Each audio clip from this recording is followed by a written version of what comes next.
Bonjour seconde, ça va? مشتاقلكن أنا. Yalla, ce qu'on doit faire aujourd'hui, c'est étudier les fonctions du second degré. Donc, l'objectif du chapitre, c'est comment prévoir le sens de variation d'une fonction du second degré. On a déjà fait ce chapitre, mais euh, à partir d'une étude qui était basée sur la comparaison des images f de x1 et f de x2 si vous vous rappelez. Donc dans le cas où x1 c'est plus petit que x2, à chaque fois je dois avancer de x1 vers x2. L'objectif c'est comparer les images f de x1 et f de x2 pour savoir si avec le temps les images augmentent ou bien les images diminuent. Ok? Donc, c'était la technique pour étudier le sens de variation de n'importe quelle fonction. Donc, je vous rappelle, supposons on a f de x, je vous donne une fonction du premier degré. Supposons f de x c'est 3x moins 2. Le domaine de définition de cette fonction, c'est R. Donc, déjà, on connaît une technique pour prévoir le sens de variation. Donc, supposons je veux prévoir, qu'est-ce que je dis? Donc, on dit f est affine avec A, c'est le coefficient de x égale à 3 qui est positif. Donc, f est croissante sur L. Et c'était une technique pour prévoir le sens de variation. Si je ne dois pas prévoir, supposons l'objectif c'est étudier. Donc, on doit commencer par soit x1, x2, deux réels appartenant à R, avec x1 plus petit que x2. On écrit l'objectif, c'est comparer f de x1 et f de x2. Donc, on a vu deux méthodes, ou bien à partir d'un encadrement, ou bien en étudiant le signe de f de x1 moins f de x2. C'est ce qu'on a fait avant. Ok? Alors, supposons je vous donne une fonction du second degré. Donc, je vous rappelle qu'une fonction du second degré, donc je veux dire f est du second degré.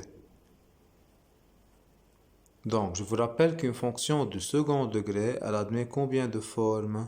3 formes. La première forme, c'est la forme développée, c'est ax2 plus bx plus c. La deuxième forme, c'est la forme factorisée, c'est a facteur de x moins x1, le tout facteur de x moins x2. La dernière forme, c'est la forme canonique, c'est a facteur de x moins alpha le tout au carré plus bêta. Donc voilà les trois formes d'une fonction du second degré. On a vu l'avantage de chaque forme. Donc, supposons, je vous donne la forme développée. Vous connaissez que l'avantage, c'est faire un calcul rapide pour les images. La forme factorisée, si cette forme existe, donc là, si c'est possible, car ce n'est pas nécessaire que toute fonction du second degré soit factorisable. On a vu que cette forme, c'est convenable pour étudier le signe des images, oui ou non? Donc, la troisième forme, c'est la forme canonique, donc c'est la forme convenable pour étudier le sens de variation, et on doit voir aujourd'hui que c'est une forme convenable pour prévoir le sens de variation. Donc, je vous donne un exemple. Donc, soit f de x égale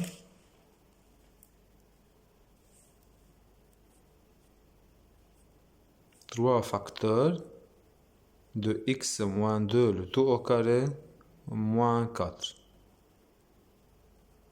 Donc, je vous demande alors d'étudier le sens de variation de f.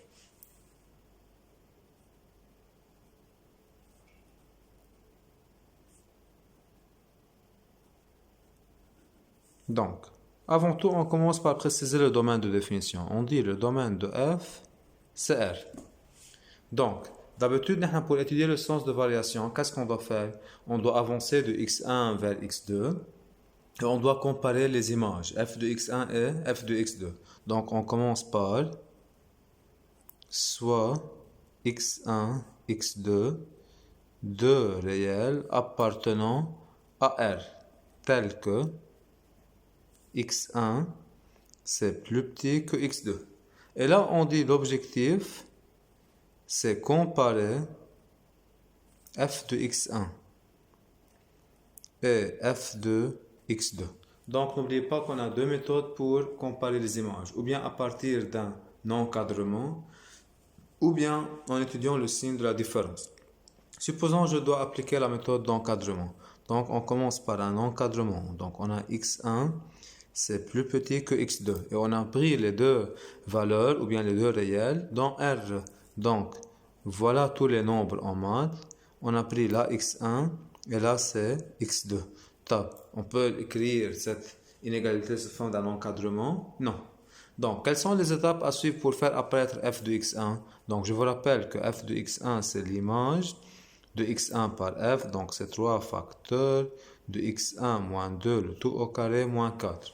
Donc, priorité de calcul, c'est le calcul des parenthèses, donc on commence par retrancher 2. Donc, on ajoute alors moins 2 à chaque membre, on ne change pas l'ordre de l'inégalité. Après, qu'est-ce qu'on doit faire? On doit comparer les carrés, on doit élever au carré. Top. Donc, comparons les carrés de ces deux nombres. x1 moins 2 le tout au carré, je dois comparer à x2 moins 2 le tout au carré. Top. Je veux changer l'ordre, je veux conserver l'ordre, qu'est-ce que je dois faire? Donc, je vous rappelle que deux nombres négatifs sont rangés dans l'ordre contraire de leur carré. Donc, vous connaissez que moins 4 par exemple, c'est plus petit que moins 3. Mais, moins 4 le tout au carré, c'est-à-dire 16, sera plus grand que moins 3 le tout au carré, c'est-à-dire 9. Donc, supposons on a à comparer 4 et 3, on a 4 plus grand que 3 et 16 c'est plus grand que 9. Donc, est-ce que je peux comparer les carrés de deux nombres à chaque fois? Non. Pour pouvoir les comparer, il faut que les deux nombres soient de même signe. Ok? Donc, si je veux étudier le signe de x1 moins 2 et x2 moins 2, est-ce que je connais le signe de ces deux nombres? Non. N'oubliez pas, on a pris x1 x2 deux réels quelconques. Peut-être x1 c'est 1 et x2 c'est 10. Alors, si x1 c'est 1, donc 1 moins 2 c'est négatif, et là 10 moins 2 c'est positif. On a vu que les deux nombres sont de signe contraire. Je peux prendre x1 c'est moins 5 et x2 c'est moins 1. Dans ce cas, je trouve que les deux valeurs sont négatives. Ou bien je peux prendre des valeurs de x1 et x2 qui me donnent des valeurs positives de x1 moins 2 et x2 moins 2. Supposons 5 et 8. 5 moins 2 c'est 3, 8 moins 2 c'est 6, les deux sont positifs. Donc, est-ce que cette écriture c'est convenant pour comparer? Non. Pourquoi? Car on n'a pas commencé à partir d'un encadrement. Donc, c'est pour cela, ce qu'on a fait avant, donc on avait la question, étudier le sens de variation de f sur un intervalle précisé. Donc, jamais j'ai demandé d'étudier le sens de variation d'une fonction du second degré. Bas, si vous vous rappelez, à chaque fois je vous donne une fonction du premier degré, donc je vous demande de dresser le tableau de variation de la fonction. Comme elle est affine, on dit elle est représentée par une droite. Comme elle est représentée par une droite, elle admet un seul sens de variation. C'est pour cela qu'elle doit être la fonction ou bien croissante ou bien décroissante sur son domaine de définition, c'est-à-dire sur elle. Or, la fonction du second degré est une fonction représentée graphiquement par une parabole. Donc, elle admet combien de sens de variation? Deux sens de variation. Un sens de variation sur le premier intervalle et un sens de variation sur le deuxième intervalle. Top. Comment je veux chercher cet intervalle? C'est l'objectif de la séance. Top. Supposons je vous demande, je veux prendre x1 et x2 inférieur à quel nombre pour pouvoir faire le calcul? Donc, supposons je vous demande de compléter. J'ai besoin que ces nombres soient ou bien positifs ou bien négatifs. J'ai besoin d'avoir là les deux nombres inférieurs à 0. Donc, n'oubliez pas que je retranché 2. Là, pour avoir le 0, je dois retrancher 2 de quel nombre? De 2. Donc, qu'est-ce que je souhaite d'avoir là? Un 2. Donc, logiquement, il faut avoir quelle question alors? Étudier le sens de variation de f sur quel intervalle? Moins l'infini, 2. Donc, j'ai mal posé la question et c'est l'objectif du chapitre, comment prévoir le sens de variation d'une fonction du second degré. Donc, je veux vous écrire la remarque. Une fonction du second degré donc est représentée graphiquement par une parabole. Donc, comme elle est représentée graphiquement par une parabole, regardez. Donc, ou bien elle doit être décroissante, croissante, ou bien elle doit être croissante, décroissante. Ce sont les deux cas des paraboles. Donc, supposons elle est décroissante, croissante là, elle doit être décroissante sur un intervalle là, et elle doit être croissante sur l'autre intervalle. Donc, on doit séparer l'étude sur deux intervalles. Là, c'est pareil. Elle doit être croissante jusqu'à cette valeur et elle doit être décroissante à partir de ces nombres-là. Donc, comment déterminer alors l'intervalle où je dois faire mon étude? Donc, qu'est-ce qu'on a proposé là? Il faut que la valeur soit 2. Pourquoi? En retranchant 2, on aura des valeurs négatives. C'est pour cela, comme les nombres sont négatifs, ils sont rangés dans l'ordre contraire de leur carré et on peut continuer alors la comparaison des images. Tac. Regardez, où se trouve ce nombre 2 dans la fonction? Là, le nombre 2, c'est la valeur qui annule donc ce carré parfait. Donc, c'est quoi alors le nombre 2? N'est autre que alpha de la forme canonique. Là, je vous rappelle, c'est quoi la forme canonique d'une fonction du second degré? Donc, lorsqu'on a une fonction du second degré, elle admet la forme canonique, c'est a facteur de x moins alpha le tout au carré plus bêta. Donc, comme la fonction elle est du second degré, donc elle admet un sens de variation sur l'intervalle moins l'infini alpha et un autre sens de variation sur l'intervalle alpha plus l'infini. Comment j'ai su que je dois faire l'étude sur l'intervalle moins l'infini alpha? Comment j'ai déterminé le nombre alpha? Dans le n, c'est la valeur qui annule donc cette identité remarquable. Ou bien vous retenez alpha, donc c'est la valeur qui est après le moins. Ou bien vous pouvez retenir alpha, c'est la valeur qui annule x moins alpha le tout au carré. Donc, qu'est-ce qu'on veut dire alors? F est du second degré. Donc, elle doit être ou bien croissante, décroissante, ou bien décroissante, croissante. Sur quel intervalle? Donc, je veux dire F est croissante. Donc, je veux mettre là ou décroissante sur l'intervalle moins l'infini alpha.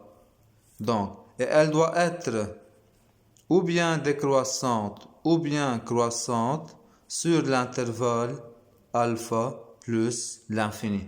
Là, non. Ça dépend si on est dans le cas. La parabole, c'est admet un sommet qui est un minimum. Donc, c'est pas une parabole. C'est une parabole. Donc, là, on a ce nombre, c'est alpha.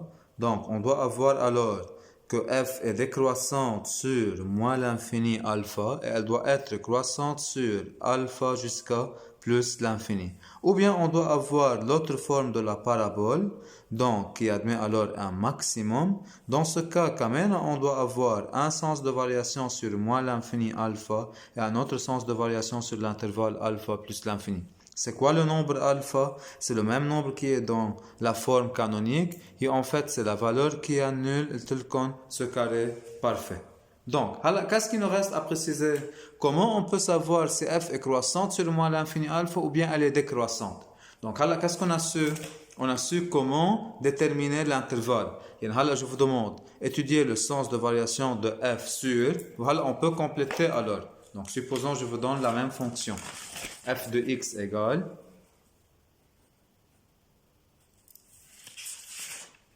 trois facteurs de x moins 2 le tout au carré moins bêta. Donc, étudier le sens de variation de f. C'est la consigne. Je vous rappelle, l'objectif du chapitre, c'est prévoir le sens de variation. On ne veut plus faire des études, ok? Juste en une seule ligne, on détermine le tableau de variation de la fonction. Donc, étudier le sens de variation de f.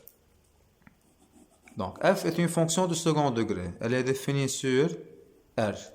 Parce qu'elle admet combien de sens de variation? 2. Un sens sur moins l'infini alpha, un sens sur l'intervalle alpha plus l'infini. Donc, qu'est-ce qu'on dit alors? Variation, on doit étudier alors le sens de variation de f sur l'intervalle moins l'infini alpha. Or, c'est quoi l'intervalle moins l'infini alpha? Donc, c'est moins l'infini 2. Donc, comment étudier le sens de variation d'une fonction sur un intervalle? On dit soit x1, x2, deux réels appartenant à l'intervalle moins l'infini 2 avec x1, c'est plus petit que x2. Vous écrivez l'objectif, c'est comparer f de x1 et f de x2 à partir d'un encadrement et on commence par un encadrement. On a x1 inférieur à x2 et les deux nombres sont inférieurs à 2, donc plus petit est égal à 2. N'oubliez pas l'intervalle, oui. Donc, ce sont toutes les valeurs avant 2 et on a pris x1, c'est avant x2. Donc, quelles sont les étapes à suivre pour faire apparaître f de x1? On applique les priorités de calcul, on ajoute moins 2 à chaque membre de l'inégalité sans changer l'ordre. 2 moins 2, c'est 0. Comment sont les nombres alors sont négatifs?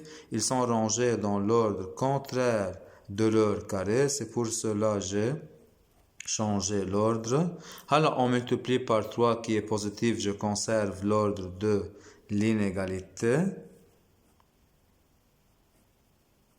0 fois 3, c'est 0. Et on ajoute moins 4. On doit avoir alors 3 facteurs de x moins 2, le tout au carré, moins 4, c'est supérieur à 3 facteurs de x2 moins 2, le tout au carré, moins 4, c'est supérieur ou égal à moins 4.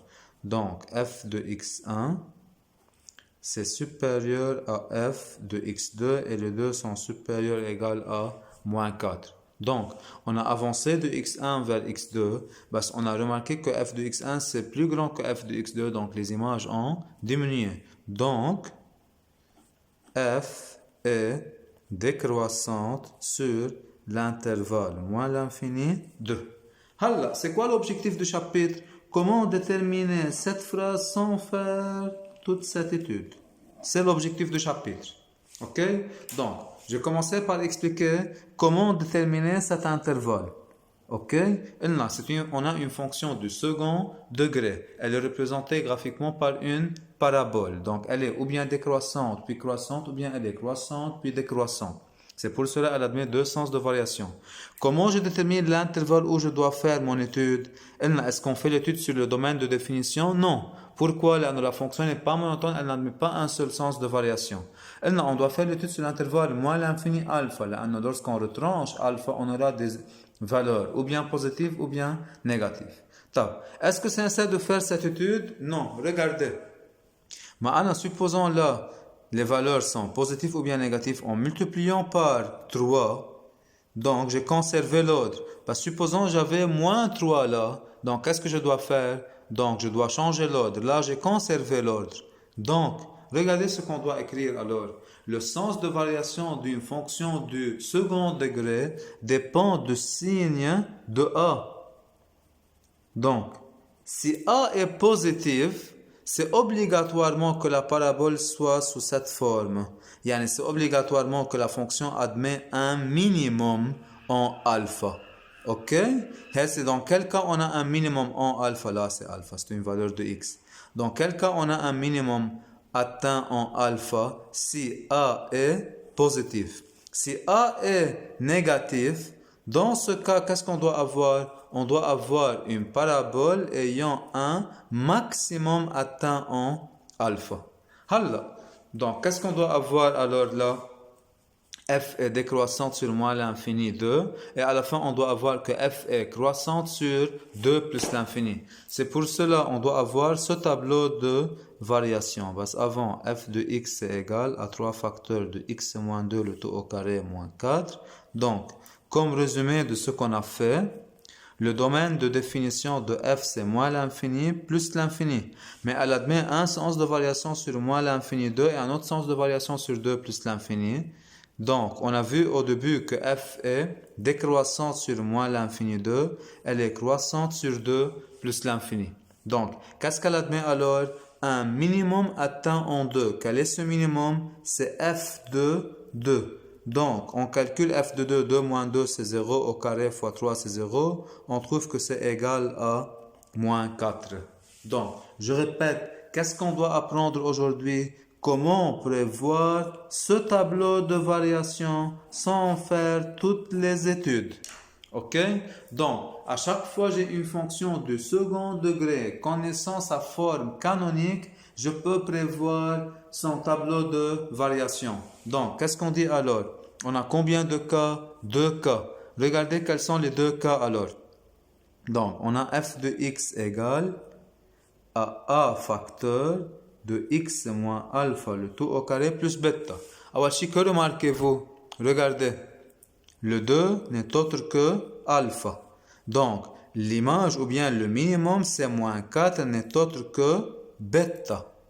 Et comment j'ai su que la fonction est décroissante puis croissante, ou bien comment j'ai su que la fonction admet un minimum et non pas un maximum? Car a, c'est un nombre positif. Donc, ce que je veux dire, on a f de x, une fonction du second degré connaissant sa forme canonique. On a 2 cas qui se présentent. Premier cas. Donc, si a, c'est positif, donc qu'est-ce qu'on dit alors? F admet un minimum égal à bêta atteint en alpha. Deuxième cas, si A c'est négatif, dans ce cas, F admet un maximum égal à bêta atteint en alpha. Donc, voilà l'exemple. Regardez. Est-ce que c'est nécessaire de faire l'étude pour prévoir le sens de variation de cette fonction? Non, on a une fonction du second degré. Donc, on dit f alors est du second degré. Donc, avec a c'est égal à 3 qui est positif. Alors, f admet un minimum égal à bêta atteint en alpha. Donc, comme elle admet un minimum, alors vous dites donc f admet un minimum égal à bêta atteint en alpha. C'est pour cela ça doit être quoi la forme du tableau de variation? La fonction ça doit être décroissante, croissante. Elle admet un minimum qui est égal à bêta atteint en alpha. Donc voilà le tableau de variation de la fonction f sans faire aucune étude. Donc là je résume cette phrase par ce tableau de variation. Donc, la fonction admet un minimum égal à bêta atteint en alpha. Moins l'infini plus l'infini. Voilà f de x. Et là, comme f est du second degré avec a, c'est négatif. Donc, elle doit admettre un maximum qui est égal à bêta atteint en alpha. Ok, donc on fait un petit exemple. Donc vous avez tous compris l'objectif du chapitre. Donc voilà l'objectif du chapitre. Comment prévoir le sens de variation d'une fonction du second degré? Acquis de connaissance à forme canonique. Donc la forme canonique c'est une forme convenable pour étudier le sens de variation et pour prévoir le sens de variation.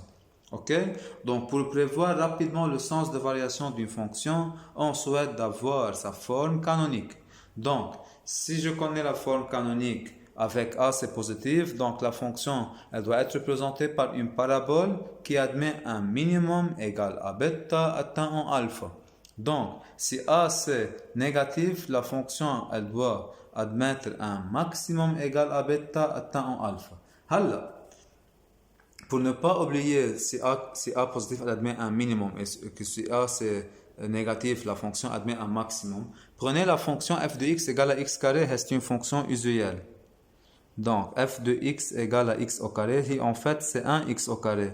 Donc, 1 c'est positif, et n'oubliez pas, elle est représentée par la parabole la plus connue. Ok? Donc, c'est une fonction usuelle. Donc, à chaque fois, alors, que vous avez a positif, la fonction, alors, doit posséder, alors, un minimum. N'oubliez pas que x carré c'est une forme canonique. Là, x au carré c'est la même chose que 1 facteur de x moins 0, le tout au carré plus 0. A dans ce cas c'est égal à 1, alpha c'est égal à 0 et bêta c'est égal à 0. Donc je vous donne d'autres exemples pour prévoir le sens de variation des fonctions. Donc je ne veux plus vous demander alors d'étudier le sens de variation. Là, si je vous demande d'étudier, il faut faire une étude, il faut comparer les images. Ok? Donc, en avançant de x1 vers x2. Donc, à partir d'aujourd'hui, je commence à vous demander de dresser le tableau de variation. Donc, la consigne alors c'est dresser le tableau de variation de f dans chacun des cas suivants. Dresser le tableau de variation de f. Donc, première fonction, f de x égale à moins 2 facteurs de x plus 3 le tout au carré plus 5. Une autre fonction, g de x égale à moins 3x plus 2. Une autre fonction,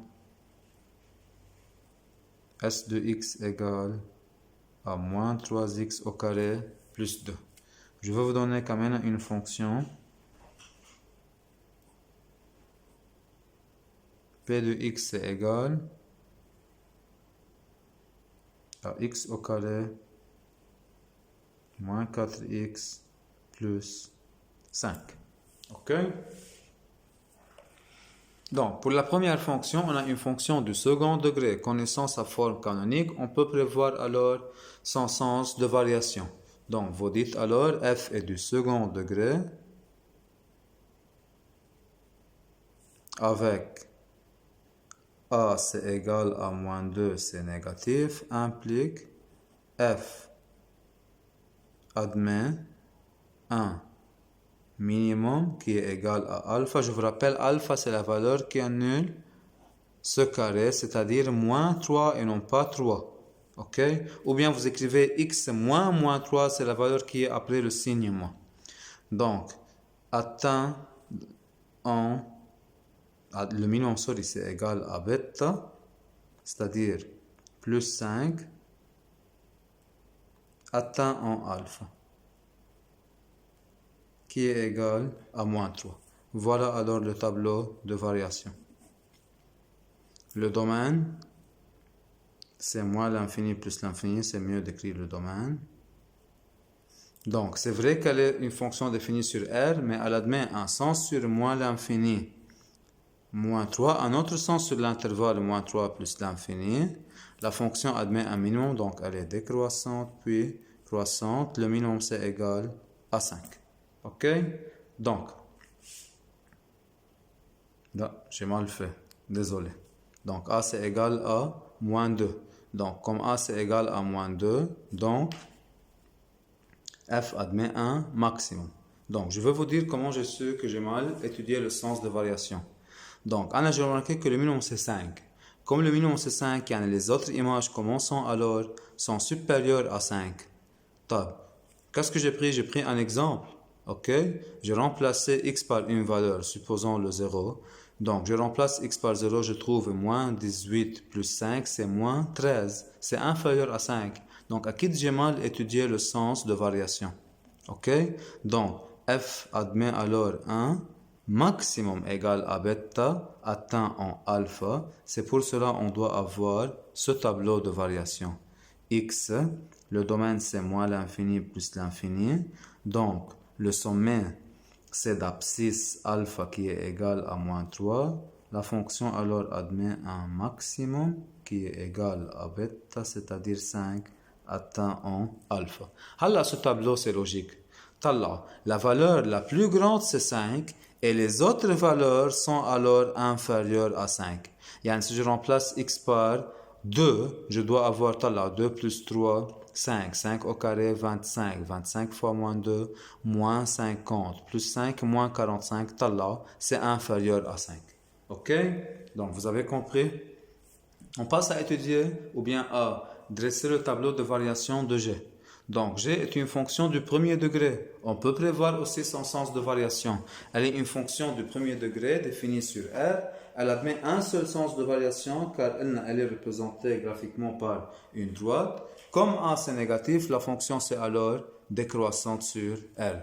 Donc, on dit G est du premier degré implique avec A c'est égal à moins 3 qui est négatif, implique G est décroissante sur R, c'est-à-dire sur son ensemble de définitions. OK?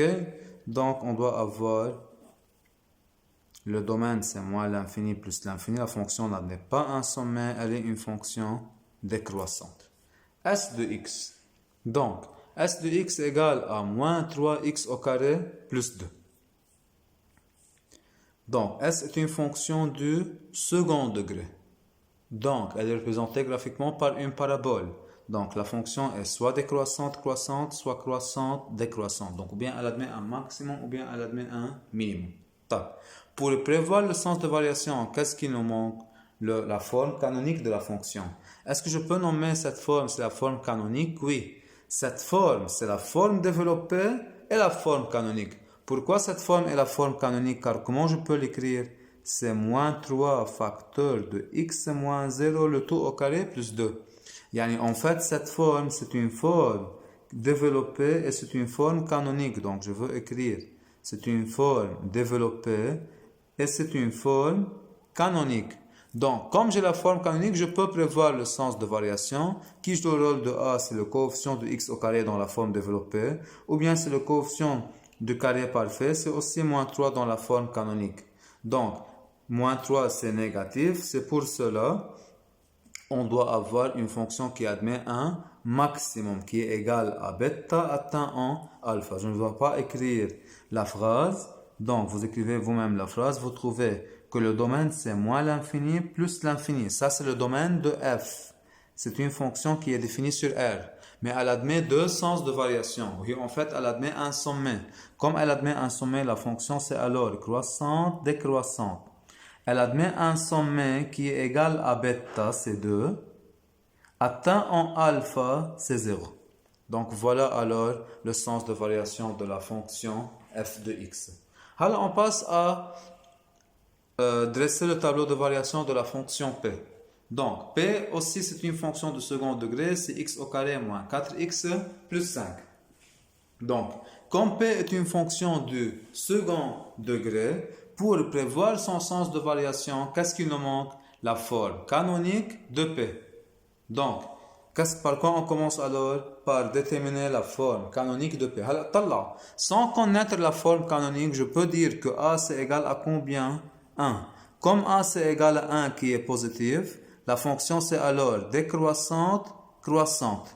Donc, le domaine c'est moins l'infini plus l'infini. F admet un minimum.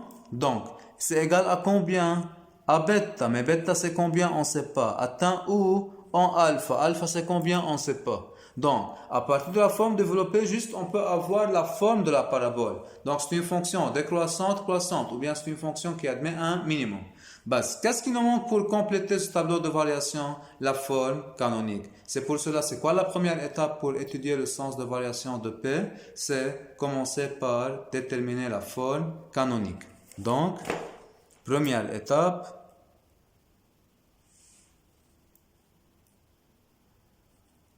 forme